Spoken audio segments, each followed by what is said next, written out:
Hello అందరికీ welcome back to my channel. So ఈ వీడియోలో క్వాడ్రాటిక్ పాలినామియల్స్ అనేది ఎలా ఫైండ్ అవుట్ చేయాలో, ఏదైతే గివెన్ నంబర్స్ అనేది సమ్ అండ్ ప్రోడక్ట్ ఇచ్చారు, సో దాన్ని బట్టి క్వాడ్రాటిక్ పాలినామియల్స్ ఎలా ఫైండ్ అవుట్ చేయాలో ఎక్స్ప్లెయిన్ చేస్తాను.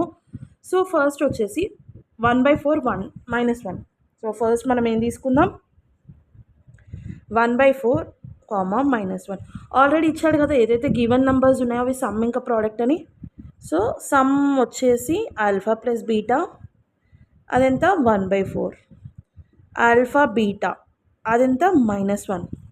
సో మనకు ఆల్రెడీ క్వాడ్రాటిక్ ఫార్మ్ తెలుసు కదా, ax² + bx + c equals to formula ఏంటంటే k into x² minus alpha plus beta into x plus alpha beta equals to 0. So ఈ ఫామ్లో కన్వర్ట్ చేసుకోవాలి.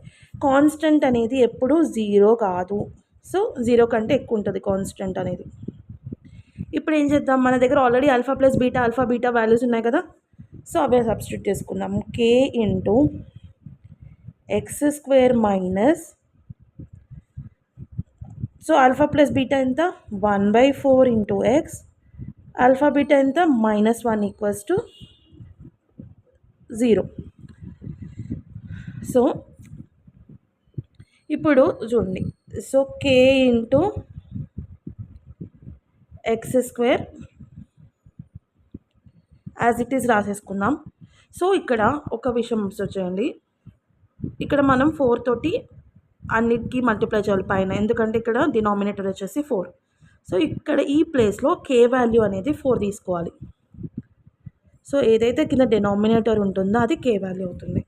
సో దీన్ని ఎలా రాసుకుందాం ఇప్పుడు, x² minus x/4 -1.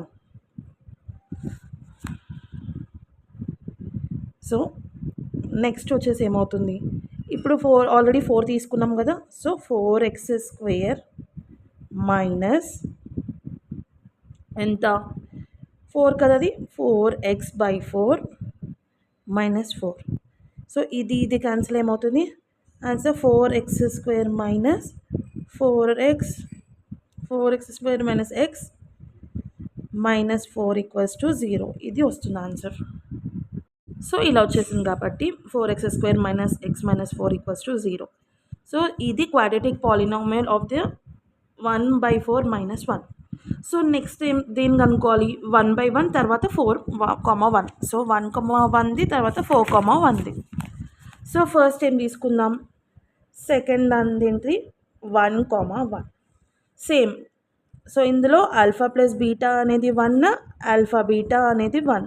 As we already know, quadratic equation ax² + bx + c equals to 0 is k into x² minus alpha plus beta into x plus alpha beta equals to 0. So కదా, ఇప్పుడు values అనేది substitute చేసుకుంటే k into x² minus x plus 1 equals to 0. ఇక్కడ denominator value 1 ఉంది కదా, by 1 కదా, so k value అనేది 1 వస్తుంది. So 1 into x² minus x plus 1 equals to 0, that is x² minus x plus 1 equals to 0. This is the quadratic polynomial. So ఇలా ఈజీగా వచ్చేస్తుంది మనం చేయడానికి. సో నెక్స్ట్ ఏంటిది, థర్డ్ది 4,1 కదా, same alpha plus beta equals to 4, alpha beta equals to 1. దీన్ని substitute చేసుకుందాం. ఏ ఈక్వేషన్లో substitute చేసుకోవాలి, k into x² minus alpha plus beta into x plus alpha beta equals to 0. So k x² minus 4x plus 1 equals to 0. So నేను already చెప్పాను కదా, denominator 1 ఉంటే k తీసుకోవాలని, k value 1 తీసుకోవాలని. So 1 into x² minus 4x plus 1 equals to 0. Final answer వచ్చేసి x² minus 4x plus 1 equals to 0. ఇలా quadratic polynomials అనేది find out చేయాలి ఈ మెథడ్తో. సో ఇది ఆన్సర్. 3 క్వశ్చన్స్ అనేది ఎక్స్ప్లెయిన్ చేశాను. మిగతా సమ్స్ కూడా మీకు ఏమైనా డౌట్స్ ఉంటే నా కమెంట్ సెక్షన్లో రాయండి. ఈ వీడియో కనుక మీకు నచ్చితే లైక్ చేయండి, షేర్ చేయండి, నా ఛానల్ని సబ్స్క్రైబ్ చేయండి. పక్కనే ఉన్న నోటిఫికేషన్ సింబల్ ఆన్ చేసుకొని పెట్టుకుంటే ఎలా అయితే నేను వీడియోస్ అప్లోడ్ చేస్తానో మీకు నోటిఫికేషన్స్ అనేది వచ్చేస్తుంది. Thank you so much for watching guys. Thank you.